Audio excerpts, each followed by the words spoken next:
I want to bring in Money Map Press Chief Strategist Keith Fitzgerald, also Kingsview Asset Management and FNC contributor Scott Martin.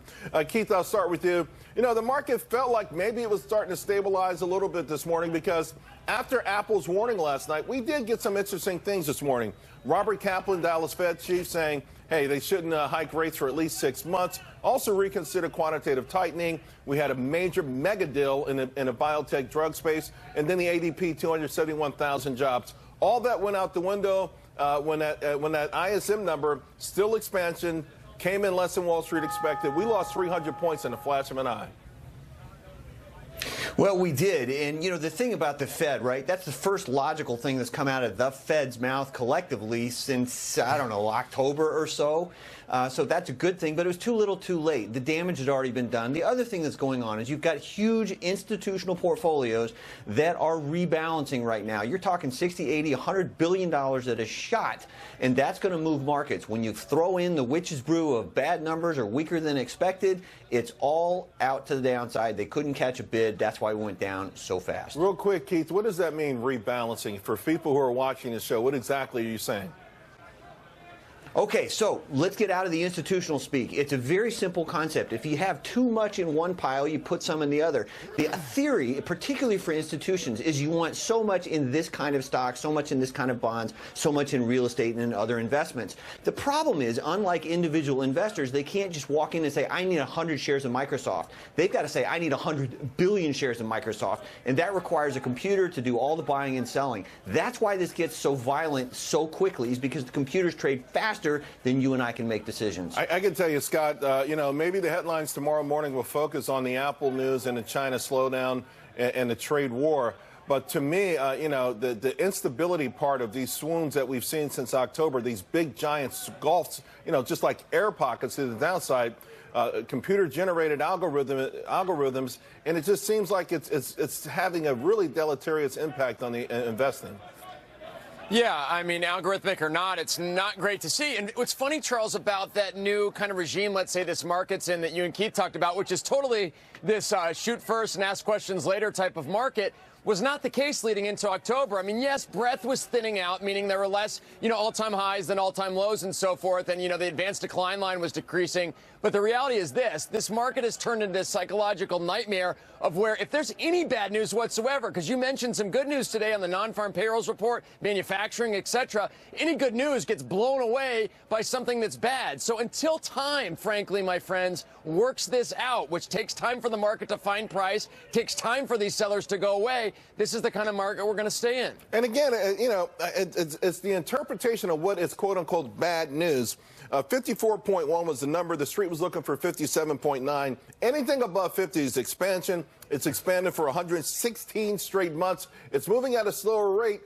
And I think this is interesting going into tomorrow's jobs report, guys. And Keith, I'll start with you on this because there's always this push and pull on Wall Street. Should we be rooting for a good number? Should we be rooting for a bad number? Wall Street wants to see a bad number because it will keep the Fed at bay. Well, this certainly proves that maybe we don't want bad news. Maybe we should be rooting for good economic data, Keith.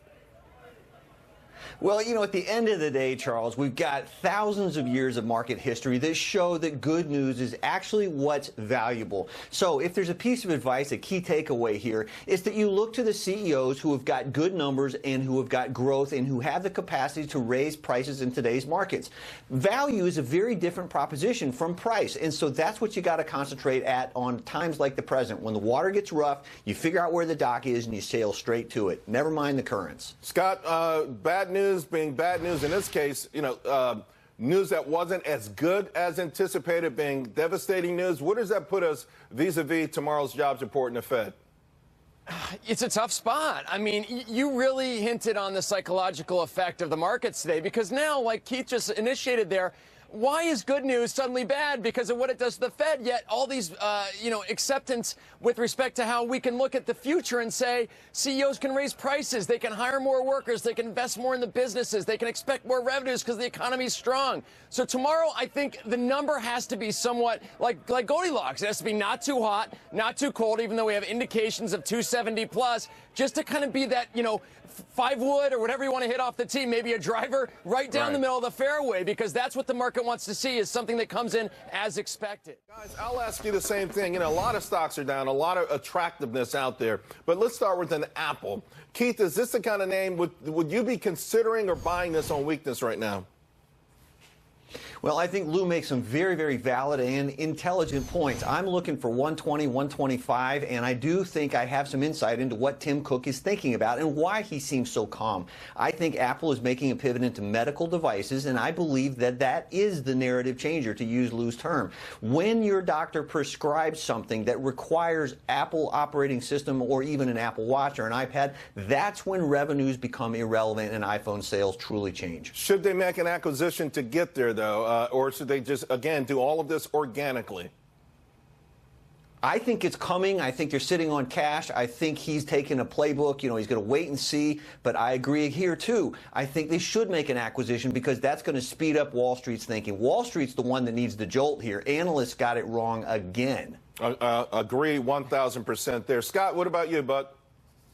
Yeah, I think valuations where they are, Charles, both on Apple stock itself and potential takeover candidates is a reason that, to Keith's point, you don't need to do it organically anymore. You've seen these pullbacks in the markets, really take these company values down that they could maybe be looking to acquire. That's where I'd use that cash. Overall, I know you bought some gold recently, Scott, and gold is at a 6-month high, so that was a pretty good move there.